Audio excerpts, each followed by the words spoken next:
questions or comments? Anybody have a question? Yeah, I have a question.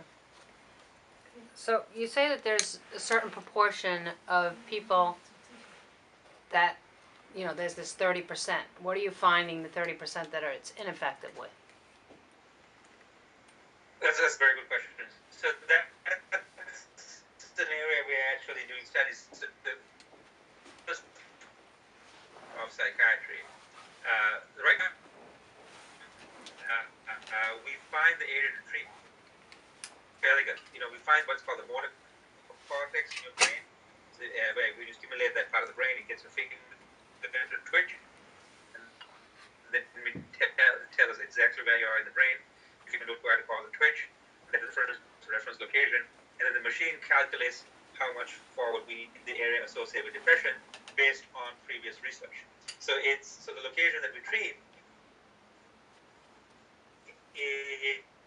is based on areas we sort of have we customize it based on the individual. We believe is where your depression center is. In the future, people will do an fMRI scan and see whether your depression locus is slightly different or atypical, and then use this device called a neuronavigation device to specifically target the area that is also involved in depression. And I believe once we start doing that, we will capture some of that other 30%. And then there are other locations that we treat based on this finding. So that's really the future. Now, we are obviously going there. We're starting a study in collaboration with Columbia University. And this will be mainly for patients in around Columbia, but certainly patients down in Bryn Mawr who do not get better with TMS after 6 weeks. If they decide to enroll in the study, they can come to Columbia. We'd have to do the neuronavigation guided TMS, but then that'll have to be done in New York or in Connecticut. But I believe studies such as that are going to then capture other areas that are not typical for depression and allow us to specifically target it.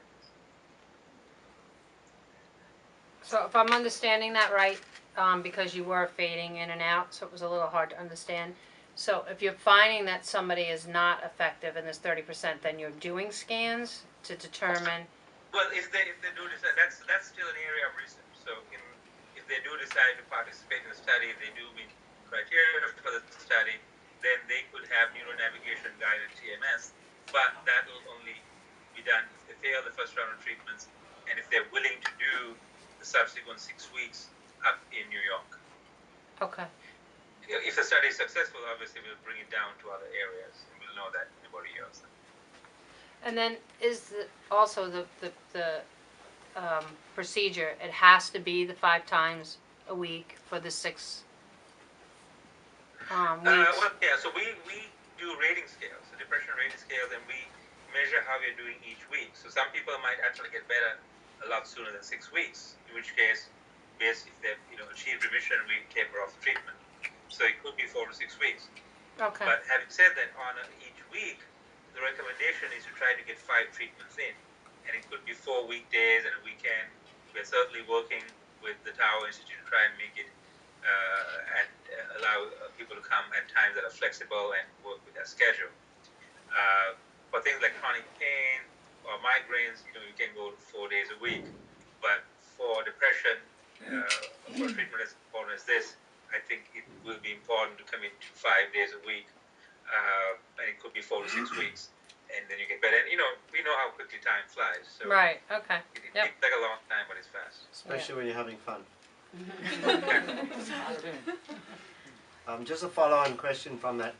So is the TMS protocol an effective baseline diagnostic tool? In other words, when you get a patient that has some form of illness or malady, do you have a protocol or a methodology for assessment of what the baseline is, whether they're depressed or anxious or they're experiencing certain kind of pain, etc., that you can capture so that at some later date, rather than the person just saying I feel great, you can actually demonstrate that there's a kind of another picture, to be crude, that shows that things are looking very different. Well, that's a very interesting question. So there's lots of research going on to do that. So what they do is they look at brain excitability. They look at whether one stimulus can inhibit another, and so they try to study the behavior of certain parts of the brain with single pulses of TMS. Not our machine cannot give single pulses. Ours is rapid pulses response to treat patients, but there are specific devices that give single pulses, and they look at whether the behavior of certain parts of the brain in that context can predict or be used as a tool for measuring depression and its progress. Now, that's what I originally got involved in terms of research, and I was not too impressed by some of the data that's coming out. And so right now, there's research in the field to do that. There's nothing fully established. But my prediction is that TMS is going to be the treatment. The diagnostic tool is going to be the functional brain scan.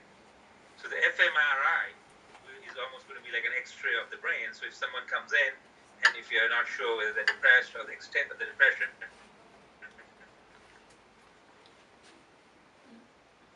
someday in the future,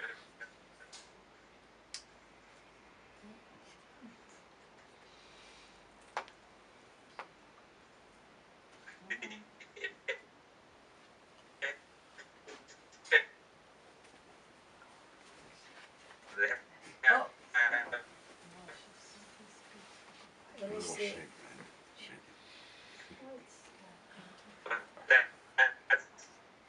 it wireless? the area. Is it a wireless connection? No. That's why. Yeah. Okay, I don't know if you can hear us, but we can't hear you. So, Just it'll come It'll back. come back. It keeps going. It'll keep Yeah. going in and out. It goes in and out. Alright. There he goes. Just smile. He just Smile. He's like, want to smile. We hear you, I think. I don't think so. Nah. He's already signed off because it's lagging so much. It's a half an hour. He's already. No, there he is. Probably. Well, I'm bringing it closer to my mouth and shouting, so hopefully. no, I think it's a goner. It's not about. Are there any other questions? It's not about your proximity. It's just that the internet is a little slow here. So we missed the last few minutes of the back end of your answer. You were saying that MRI is currently used and maybe more used in conjunction with TMS, but right now there isn't a baseline that you can see visually out of the TMS application. That's right. Correct? That's right. Exactly. So fMRI, functional MRI, is I think eventually going to be the diagnostic tool, and TMS is going to be the therapeutic tool. So what do you think about the quantitative EEG to be that tool? So that was an area we were interested in. We did what we call Loretta EEGs, where we would create an EEG and then create a three-dimensional picture of it so that it's more advanced than even QEEG.